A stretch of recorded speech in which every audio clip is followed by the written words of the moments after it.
Bonjour à tous, bienvenue sur Balade Parisienne, le site qui vous fait découvrir Paris à travers son histoire, son architecture et ses légendes. La rue de la Ferronnerie se situe entre la rue Saint-Denis et la rue de la Lingerie dans le quartier des Halles du 1er arrondissement de Paris. Elle mesure 114 mètres de longueur pour 16,6 mètres de largeur.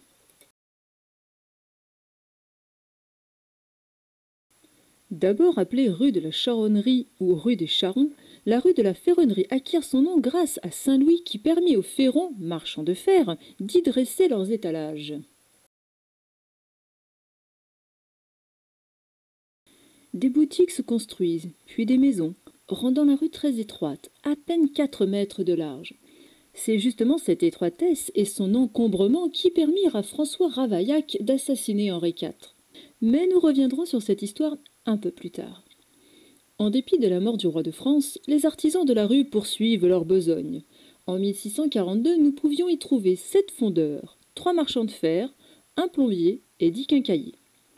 En 1669, le roi Louis XIV ordonne l'élargissement de la rue à 11 mètres et son redressement. Les maisons adossées au cimetière des Innocents sont rasées, ainsi que les boutiques.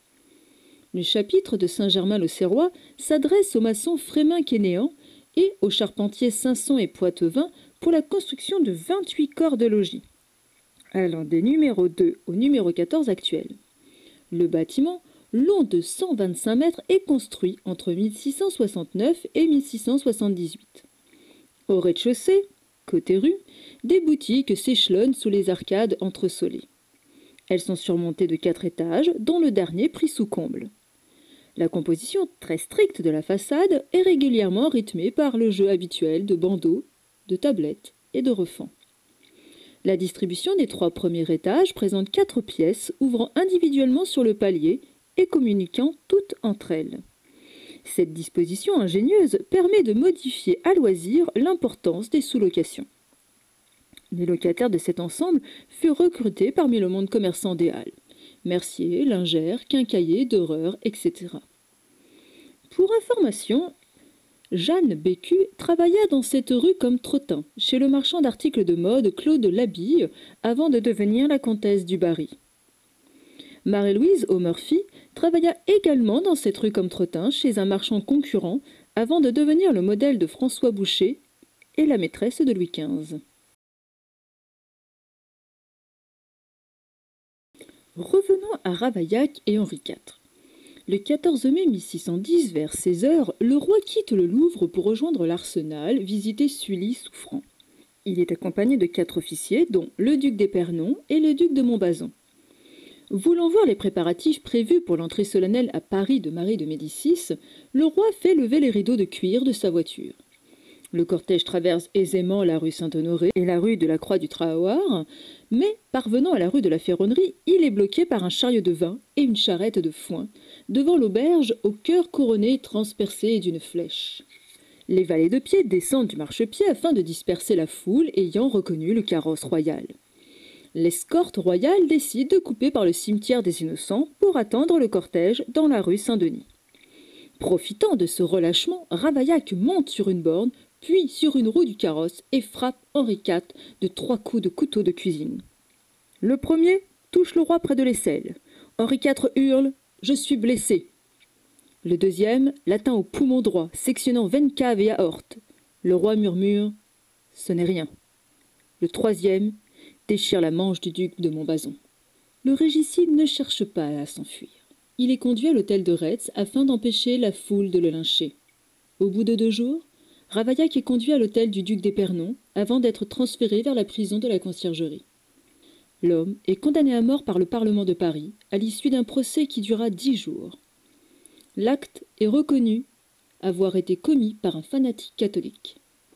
Durant son procès, Ravaillac présente son acte comme une mission divine et affirme avoir agi seul. Soumis à la question à 4 reprises, c'est-à-dire à la torture, il répète le même discours.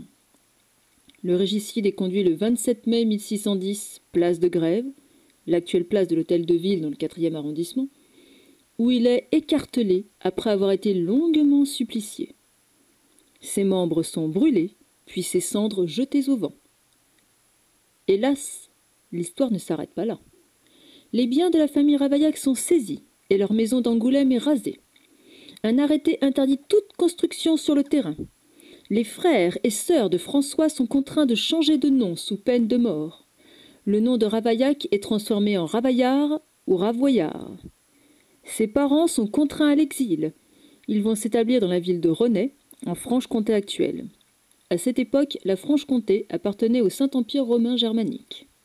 Sur le mur de la maison du numéro 8, une plaque en pierre décorée du portrait du roi Henri IV porte l'inscription suivante: « La présence d'Henri le Grand rafraîchit ses concitoyens, ceux qu'il a unis dans un éternel lien d'amour. » Au sol, une plaque marque l'emplacement de l'assassinat, les emblèmes du roi de France, c'est-à-dire 3 fleurs de lys, et ceux du roi de Navarre, chaîne d'or posée sur orle en croix et en sautoir, y sont gravés. Revenons en arrière et tentons de comprendre les origines de cette affaire. François Ravaillac est né d'un père secrétaire greffier du maire d'Angoulême et d'une mère pieuse mais illettrée. Il est élevé par ses oncles maternels, tous deux chanoines à la cathédrale d'Angoulême. Rapidement, ces derniers vont lui inculquer la lecture, l'écriture, mais également la haine des Huguenots. En 1588, le père de François participe avec des amis à une tentative contre le duc d'Épernon, gouverneur de la ville, lui faisant perdre son poste de greffier. Il sombre dans l'alcool et multiplie les dettes. François est contraint de travailler dès l'âge de 11 ans. Il commence comme valet de chambre, puis clerc de maître du port des Rosiers. Il y apprend les rudiments des fonctions d'auxiliaire de justice. En 1595, François devient coursier judiciaire pour un procureur angoumoisien. Vers 1602, âgé de 25 ans, il s'installe à Paris où il sert de correspondant à son employeur pendant 4 ans. En dépit d'une vie confortable, Ravaillac quitte son emploi en 1606 pour devenir frère convers dans l'ordre des Feuillants. Il en est expulsé quelques semaines plus tard car il est jugé comme possédé, victime de troubles psychologiques. Ravaillac tente en vain de rejoindre la compagnie de Jésus de la rue Saint-Antoine. Ruiné, il retourne à Angoulême. Il devient maître d'école et enseigne le catéchisme à 80 enfants. Son emploi étant mal payé, l'instituteur accumule les dettes et finit en prison en 1608. L'année suivante, Jésus lui apparaît, lui ordonnant de purger le royaume de l'Antéchrist représenté par Henri IV. Dès lors, François s'estime convié à une guerre sainte afin de propager la vraie parole de Dieu. Sorti de prison, il monte à Paris à la Pentecôte pour convaincre le roi de convertir les Huguenots. Ce dernier est absent. François tente sa chance de nouveau durant les fêtes de Noël, sans plus de succès. Le 10 avril 1610, veille de Pâques, Ravaillac dîne chez un parent, Élie Arnaud, ancien conseiller du roi. Il apprend que Henri IV a l'intention d'intervenir militairement dans la succession des principautés de Clèves et Juliers. Cet acte est, selon lui, une guerre menée contre le pape et donc contre Dieu. Il décide de tuer le roi de France. Ravaillac vole un couteau dans une auberge, mais hésite sur la conduire à Tony. Il tente de rencontrer le roi, mais ce dernier est encore absent. Il cherche à confesser son intention et à obtenir des conseils. Il est reçu par le père d'Aubigny, un jésuite de la rue Saint-Antoine, lequel tente de tempérer ses ardeurs et lui conseille de rentrer à Angoulême.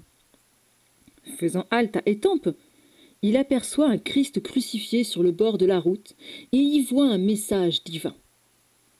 Il doit tuer le roi de France. Ravaillac fait demi-tour et revient à Paris. La suite, nous la connaissons. L'acte de Ravaillac continue de soulever des interrogations. La mort de Henri IV est-elle réellement due à l'acte isolé d'un fanatique catholique? Les hypothèses sont nombreuses. Pour certains, François n'était que l'homme de main de personnages haut placés comme Albert d'Autriche, archiduc souverain des Pays-Bas. Le roi de France était soupçonné de vouloir envahir son pays. La piste du complot jésuite est également évoquée. À l'origine de la contre-réforme pour renouveler l'Église catholique, les jésuites entretiennent des relations tendues avec Henri IV et connaissent Ravaillac qui a séjourné chez eux. Troisième hypothèse, Marie de Médicis, épouse jalouse, ne supporte plus les infidélités de son époux. Dernière thèse, le duc d'Épernon, fervent catholique et ami de la reine et des jésuites, est frustré que le roi néglige ses conseils politiques. La mort de Henri IV a suscité une véritable enquête policière, n'ayant abouti à aucune conclusion satisfaisante. Je vous remercie d'avoir suivi cette nouvelle vidéo de balade parisienne. J'espère que la visite vous a plu et surtout que je vous ai aidé à découvrir un monument de Paris. Je vous dis à très bientôt sur le site et en attendant, je vous souhaite une excellente journée.